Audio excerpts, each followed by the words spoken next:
Some people call them generational problems, generational differences. I'm a positive guy, so I think of them as opportunities. Everything's an opportunity. If you look at it as a problem, it's a problem. If it's an opportunity, it's something that you can get over and you can become successful with. So we're going to talk today about the baby boomers, Gen Xers, and the Gen Ys.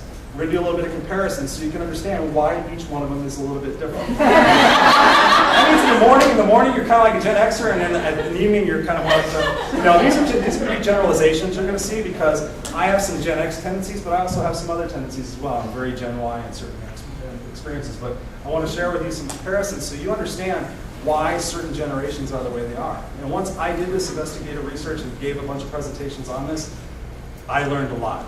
My original expectation when I had Gen Ys come to work for me, and they said, I've been here a couple of weeks, I think I could get a promotion? I was sitting there going, no, you're kidding me, right? I'm a practical joker, you're kidding me, right? He goes, no, what? My mom said that I should probably get a promotion.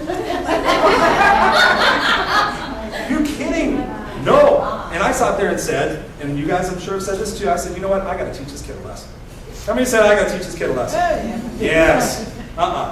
After today, I'm going to show you how we're not going to teach them lessons. We're going to be partners with them. So I'm going to do some comparisons like that. I'm not going to leave that one up there because that's way too busy. So baby boomers, they came into the workplace, no computers. Communication was face-to-face, or you typed a memo on a typewriter. You were married to a job. You pretty much stayed at the same company. Your parents stayed there for 45 years and retired with a pension. It's a pension. Aching your back. And also you went to work and then you got your recognition.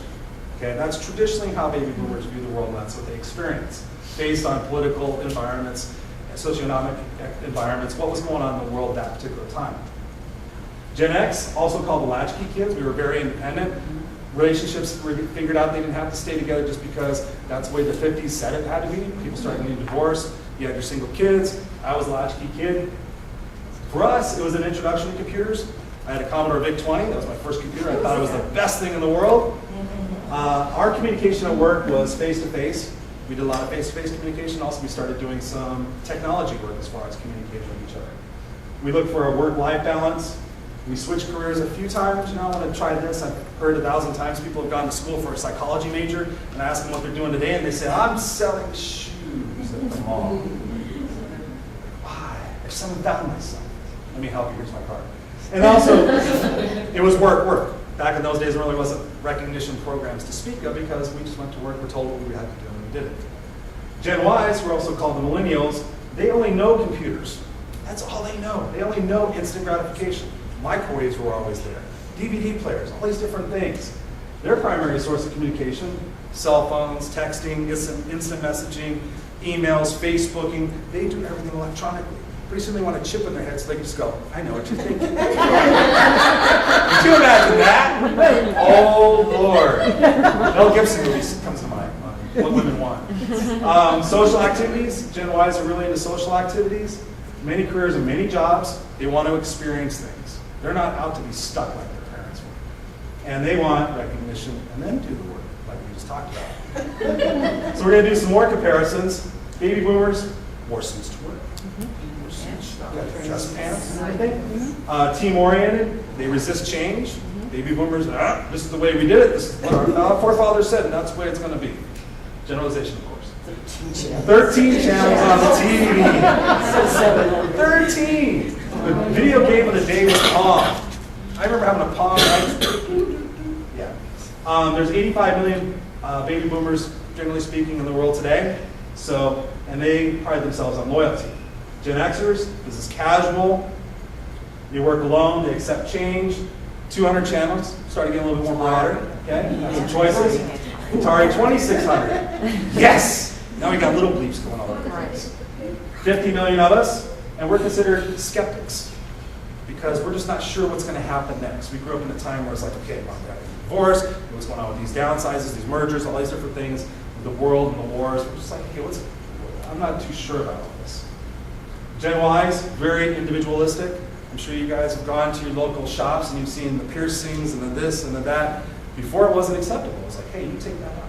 I'm going to hire somebody else. And they said, okay. The next one came in and said, hi, how you doing? Like, oh, all right, whatever. Okay, cool. As long as you can do the job, who really cares what you look like, okay? Very team-oriented. They want change. They want to experience different things. They don't want to be just in the whole humdrum thing. They're about variety. They got instant gratification needs. They can go anywhere and get stimulated at any time. They don't want to get stuck in the same spot. 900 channels, Xbox 360. They can play video games live and talk to each other across the world with a headset. It's amazing. From Pong to that. It's like, what's next? What's next? What's next? What do you get? What do you get? 76 million of them and not loyal. So if you look at the numbers, it was a lot of baby boomers. Gen Xers kind of died out, and we got Gen Y. So there's going to be a big gap in the workplace. There's going to be a big gap. You read any of the recent literature, there's going to be a big gap between the departing baby boomers who are holding senior positions and the Gen Xers, and then obviously the Gen Ys. I'm not going to read all these to you, but you can see in an instant why Gen Ys are the way they are. And for us to think that we're going to change them, or they're going to come into our office or into our association and tell us what we have to do is crazy. We need to start looking at how we can harness that energy and that enthusiasm, that entrepreneurship to make our associations and our jobs and our careers and our lives better. We have to harness that.